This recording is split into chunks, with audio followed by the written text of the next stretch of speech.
Ever promoted your best tech, CSR, or salesperson into a leadership role only to watch things fall apart?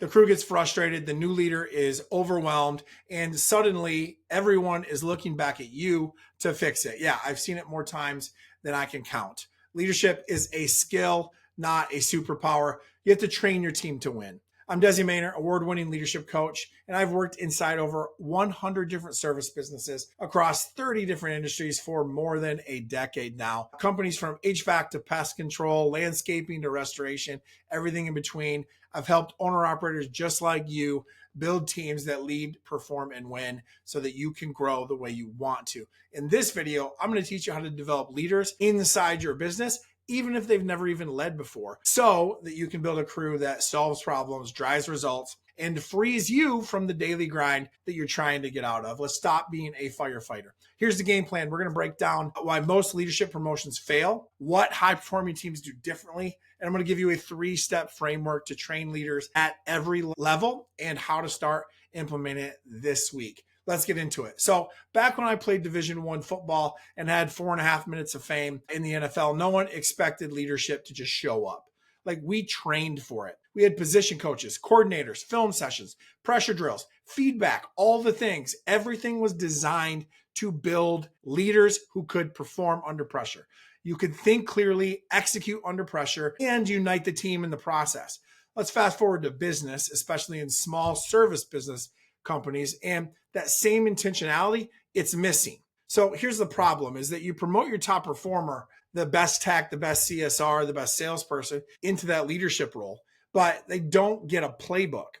They get almost no coaching from you, have no repetitions with debriefs, not much clarity or expectations, maybe a rough job description, and then we're surprised when it doesn't go well.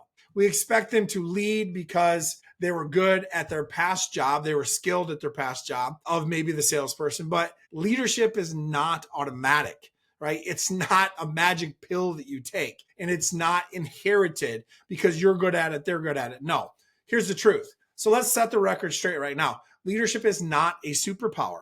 Leadership is a skill. Just like turning a wrench, running a really good sales call, closing a deal, leadership can be taught. It can be trained and it can be mastered. But the real issue, it's not your people, it's your process. So here's a story. I've worked with a service company. It's got about 15 people in it, probably similar to yours. The owner promoted their top operator to team leader, right? Great worker, super high trust, a natural fit, right? Question mark. But within a month, miscommunication, low morale, and even missed expectations and deadlines. So not because he stopped performing, but because we gave him a role, not a roadmap, right? We gave him the leadership playbook. And this is like now how to run a huddle in the morning, how to give feedback, how to use DISC and communication models in the language of leadership to read and lead his people, how to run basic accountability systems and structure. So once he had the tools, had the reps, got the practice, got the coaching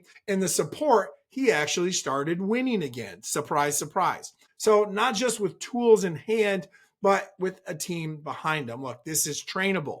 Leadership, it's like martial arts. It's like jujitsu. It's like football, basketball, right? Some folks have natural talent, right? But no one gets great without training. There are real moves to make, just like an arm lock or a zone read for a quarterback or a free throw or hitting a 100-mile-an-hour fastball. Let's say that a team member storms into your office, they're upset, they're fired up. The untrained leader is going to escalate that situation. The trained leader, they're going to listen, they're going to reflect emotion, they redirect toward a solution. They're going to say things like, I hear you, that sounds frustrating. Let's walk through this together and fix it. That's leadership. That is a skill. That is what you want to teach your leaders to be able to do. So here's your 3-step framework. I teach this same exact framework to service business leaders, and it's very simple. Teach, train, support. It's simple, it's powerful, it's repeatable. Let's dive into it and give you an example, right? So let's break it down with a real world type of example. So let's say that you promote your lead tech or CSR into a leadership role. So step 1 is teach. You have to show them how to give feedback, right? So what happened there, why it matters, and what needs to change. So then you're going to show them how to use DISC right? Or their communication, a communication platform. If you don't know what DISC is, it's a communication model. Check out some of my other videos that I'll try to link below.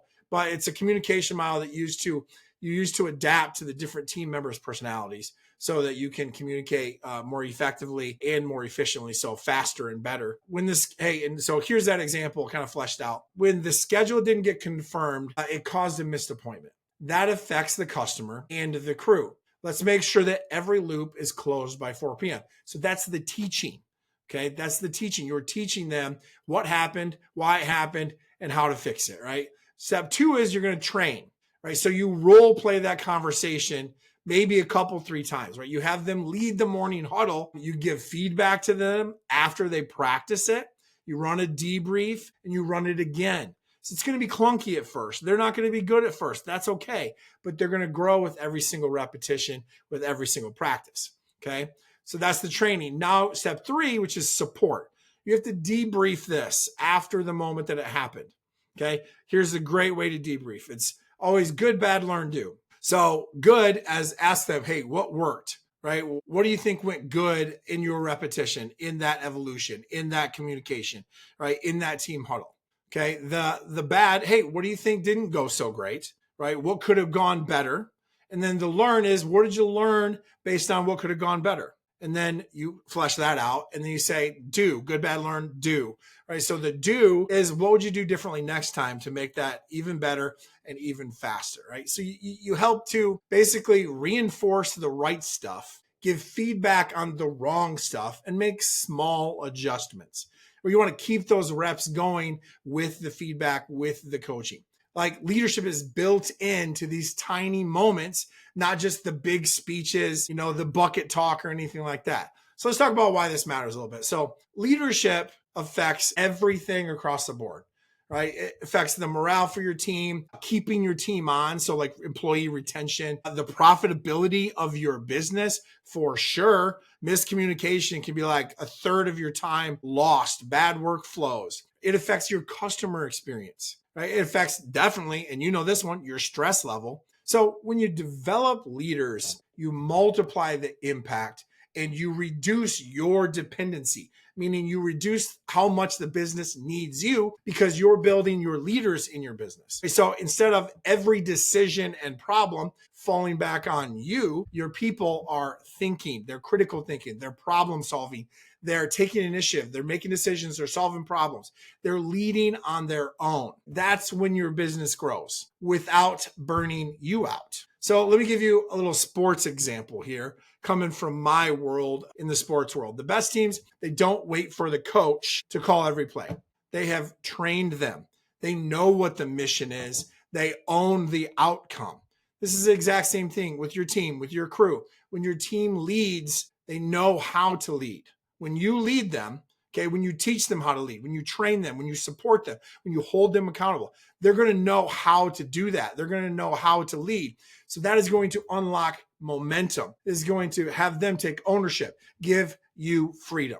So here's the challenge, coach to coach. Don't hope for leadership. Train it. Don't wait for a hero. Build a team of leaders. Look, start small. 1 weekly meeting, 1 feedback conversation, 1 rep at a time, because when leadership exists at every level, you stop being the bottleneck. In your business, it starts to grow sustainably. You might want to call this sexy word scale. I said grow sustainably. That's what championship businesses do. And that's what I'm here to help you build. Hey, if you liked this video, you'll probably like this video right here. So go check that out right now. And if you need any help with this, I'm Desi Mayner, founder of Mayner Leadership. We help service business owners just like you to build profitable championship teams. So book a call with me. Let's find out if I can help. Keep on winning. Have a powerful day.